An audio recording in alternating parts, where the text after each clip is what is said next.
అస్మద్గురుభ్యో నమః. కాశ్యపాన్వయ సంజాతం నారాయణపదాశ్రితం శ్రీమన్నారాయణం వందే యతీశ్వర శ్రియాజుషం. సత్యజ్ఞానసుఖస్వరూపమమలం క్షీరాబ్ధిమధ్యే స్థితం యోగారూఢమతి ప్రసన్నవదన భూషా సహస్రోజ్వలం త్రియక్షం చక్రపినాకసాభయకరాన్ బిభ్రానమర్కచ్ఛవిం ఛత్రీభూతపనీంద్రమిందుధవలం లక్ష్మీనృసింహం భజే.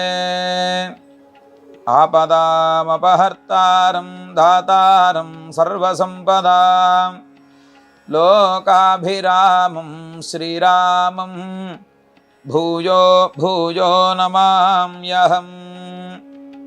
మనోజవం మారుతతుల్యవేగం జితేంద్రియం బుద్ధిమతాం వరిష్టం వాతాత్మజం వానరయూధముఖ్యం శ్రీరామదూతం శిరసా నమామి.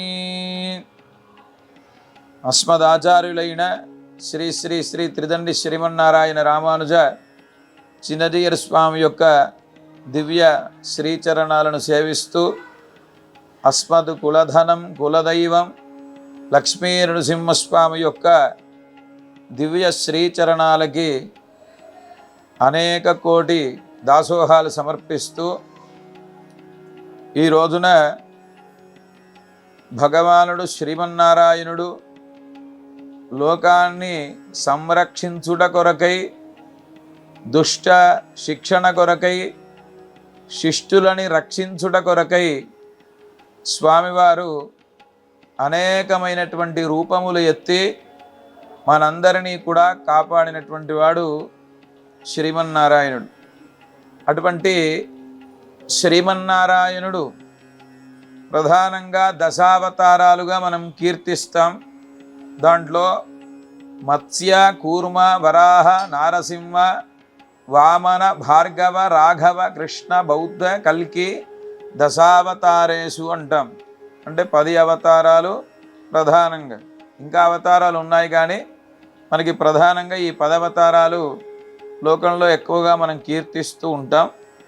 దానిలో ఈ రోజున మనం నృసింహావతారం గూర్చి తెలుసుకోవడానికి ప్రయత్నం చేద్దాం. నృసింహస్వామి హిరణ్యకశ్యపుని సంహరించడానికి ఎత్తినటువంటి ఒక అవతారం. ఈ హిరణ్యకశ్యపుడు ఎవరు? ఈ హిరణ్యకశ్యపుని సంహరించడానికి గల కారణం ఏమిటి? ఆ విషయాన్ని మనం ఒకసారి తెలుసుకుందాం.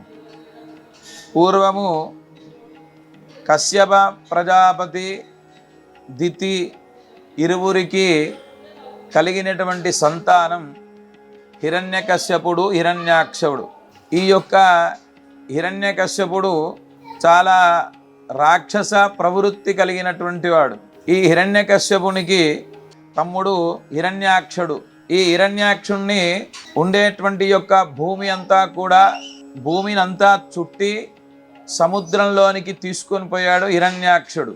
అప్పుడు ఆ భూమిని అండభిత్తి నుంచి పైకి తీసుకురావడానికి నారాయణుడు వరాహావతారాన్ని ఎత్తి ఆ అండభిత్తిలో ఉండేటువంటి భూమిని హిరణ్యాక్షుణ్ణి సంహరించి ఆ యొక్క భూమిని పైకి తీసుకొని వచ్చాడు వరాహావతారంలో శ్రీమన్నారాయణుడు. ఆ యొక్క హిరణ్యాక్షుణ్ణి సంహరించాడు.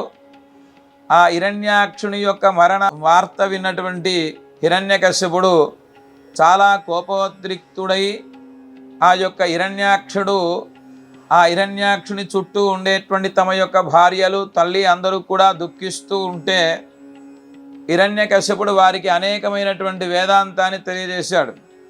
ఏమి అమ్మా, ఈ యొక్క తమ్ముడు జరిగిపోయాడని నీవు బాధపడుతున్నావు. మనం బాధపడడానికి ఏమీ లేదు. ఇదంతా సృష్టించినటువంటి వాడు ఒక ఆయన ఉన్నాడు. ఏదో కొన్ని రోజులు ఈ మానవ శరీరాన్ని మనం ఉంచుకొని ఈ యొక్క జీవనం కొనసాగించి తర్వాత ఈ శరీరం పోయేదే, మరి ఆత్మ శరీరం రెండు కూడా వేరు కదమ్మా, ఎందుకు బాధపడుతున్నావు? బాధపడని అవసరం లేదు. ఆయన హిరణ్యాక్షునికి మంచి పేరు కలిగినటువంటి వాడు, మంచి కీర్తి సంపాదించాడు కదమ్మా, బాధపడవలసిన అవసరం లేదు అని ఇలా అనేకమైనటువంటి వేదాంతాన్ని చెప్తాడు హిరణ్యకశ్యపుడు. అయితే వేదాంతం తమ తల్లికి చెప్పినప్పటికీ ఈ యొక్క భగవంతుడు మనందరినీ సృష్టించాలని తెలిసినప్పటికీ ఈ భగవంతుడు సృష్టించినటువంటి ఈ యొక్క శరీరం పూర్వజన్మ కర్మ అనుభవించడానికి ఈ శరీరాన్ని భగవంతుడు మనకి ఇచ్చాడని ఆయనకి తెలిసినప్పటికీ మనలో ఒక అంతర్యామిగా ఒక భగవానుడు నుండి ఇదంతా నడిపిస్తాడని తెలిసినప్పటికీ మరి తల్లికి చెప్పేటప్పుడు మాత్రం చెప్పాడు, కానీ ఆయన ఆచరించేటప్పుడు ఒక క్రోధం కలిగింది ఆయనకి. మనం కూడా చాలా విషయాలు అందరికీ చెప్తూ ఉంటాం, కానీ ఆచరణ చేయడం మనం చేయలేకపోతూ ఉంటాం. అది కాదు, ఆచరణ చేయాలి, ఏదైతే మనం చెప్తామో అదే ఆచరణ చేయాలి అంటారు పెద్దలు. అయితే ఈ హిరణ్యకశ్యపునికి చాలా కోపం కలిగింది. ఎందుకు అంటే తమ్ముడిని సంవరించాడు కదా విష్ణువు, కనుక ఎలాగైనా సరే ఆ విష్ణువు ఎక్కడ ఉన్నా ఆ విష్ణువుని ఎలానైనా సరే ఆయనని సంవరించాలి అనుకున్నాడు హిరణ్యకశ్యపుడు. కనుక మరి తమ తల్లికి చెప్పాడు కదా వేదాంతం, ఇదంతా ఆయన సృష్టించాడు అవన్నీ. మరి ఆయన సృష్టించిన ఈ శరీరంతో ఎవరైతే సృష్టించారో ఆయనని సంహరించడం ఇది సాధ్యం కాదు అని ఆ క్రోధంలో అంటే ఆవేశంలో ఆలోచించలేకపోయాడు హిరణ్యకశ్యపుడు. అయితే ఆ హిరణ్యకశ్యపుడు ఇక్కడ ఎక్కడ ఉన్నాడు హరి అని దేవతాలోకాలు అన్ని లోకాలు తిరిగాడు. ఎక్కడైనా ఇంద్రలోకానికి వెళ్ళాడు. ఆ ఇంద్రలోకంలో ఉండేటువంటి దేవతలందరూ కూడా ఈయన భయానికి పారిపోయారు. తర్వాత వాళ్ళ రాక్షసులందరినీ కూడా పిలిచి, రాక్షసులారా మీరందరూ కూడా విష్ణువు అనేటువంటి వాడు ఎక్కడ ఉన్నా ఆయనని పట్టుకొని సంవరించాలి. మనం ఎక్కడ ఉంటాడు విష్ణువు అంటే ఎక్కడైతే వేదాధ్యయనం జరుగుతుందో, ఎక్కడైతే ధర్మంగా పాలన జరుగుతుందో, ఎక్కడైతే భక్తులు హరినామ సంకీర్తన చేస్తారో, ఎక్కడైతే దేవాలయాలు ఉంటాయో అక్కడ విష్ణు ఉంటాడు. కనుక ఆ విష్ణు ఆ ఉండేటువంటి వాళ్ళందరినీ కూడా సంహరించండి అంటే ఋషులని, వేద బ్రాహ్మణులని, భక్తులని అందరినీ కూడా మీరు హింసించండి అని అందరినీ పంపించాడు. పంపించిన తర్వాత ఈ హిరణ్యకశ్యపుడు ఈ సృష్టినంతా చేసింది బ్రహ్మ కదా, కనుక ఆ బ్రహ్మని ప్రార్థించి మరి తమ్ముడు మరణించాడు కనుక నేను మరణించకూడదు అనుకున్నాడు.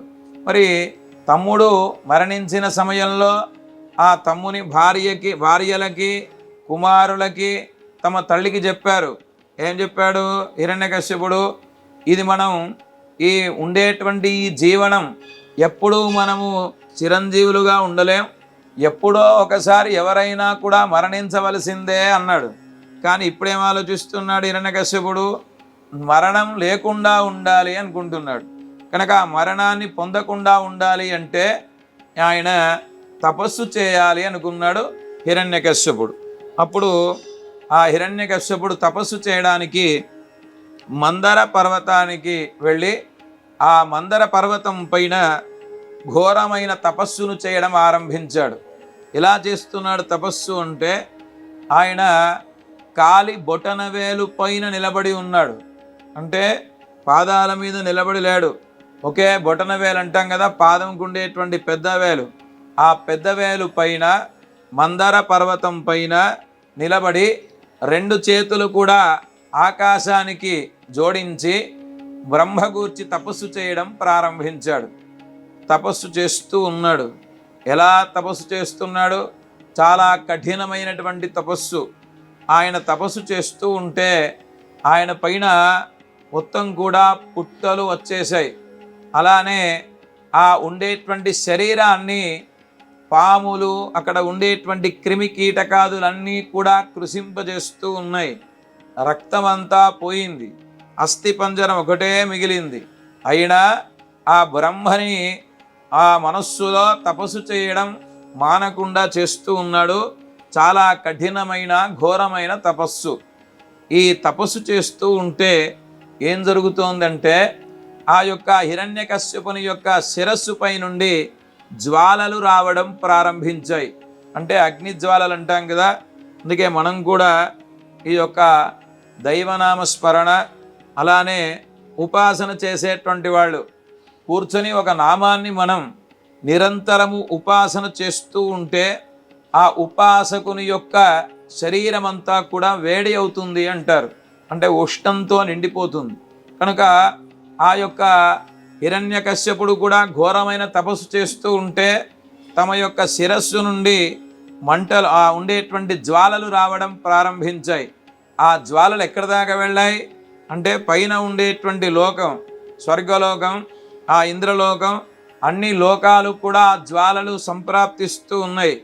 ఆ వేడిని భరించలేకపోతున్నారు దేవతలంతా. అలానే ఈ దేవతలందరూ కూడా ఆ వేడిని భరించలేక బ్రహ్మ భగవాన్ దగ్గరికి వెళ్ళి ప్రార్థించారు. అయ్యా, హిరణ్యకశ్యపుడు మరణం లేకుండా ఉండాలని తపస్సు చేస్తున్నాడు. ఆయన తపస్సుతో ఈ ప్రపంచమంతా వేడి అయిపోయింది. ఆ అగ్ని జ్వాలలను తట్టుకోలేకుండా ఉన్నాం, మీరు అనుగ్రహించండి అని ప్రార్థించారు. అప్పుడు బ్రహ్మలోకంలో ఉండేటువంటి బ్రహ్మ భగవానుడు సరే ఆ హిరణ్య కశ్యపుణ్ణి ఎలాగైనా సరే అనుగ్రహించాలనుకున్నాడు. తర్వాత ఈ దేవతలందరూ చెప్పగానే ఆ యొక్క బ్రహ్మ భగవానుడు ఈ హిరణ్యకశ్యపుడు ఎక్కడైతే తపస్సు చేస్తున్నాడో అక్కడికి వచ్చి ఆ హిరణ్యకశ్యపునికి ప్రత్యక్షమయ్యాడు.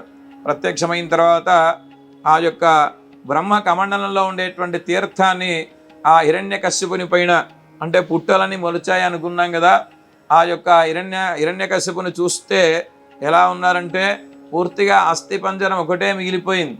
అంత ఘోరమైన తపస్సు చేశాడు మన యొక్క హిరణ్యకశ్యపుడు. అప్పుడు ఆ యొక్క కమండలంలోని తీర్థాన్ని ఆయన ప్రోక్షించి హిరణ్యకశ్యప లే అన్నాడు.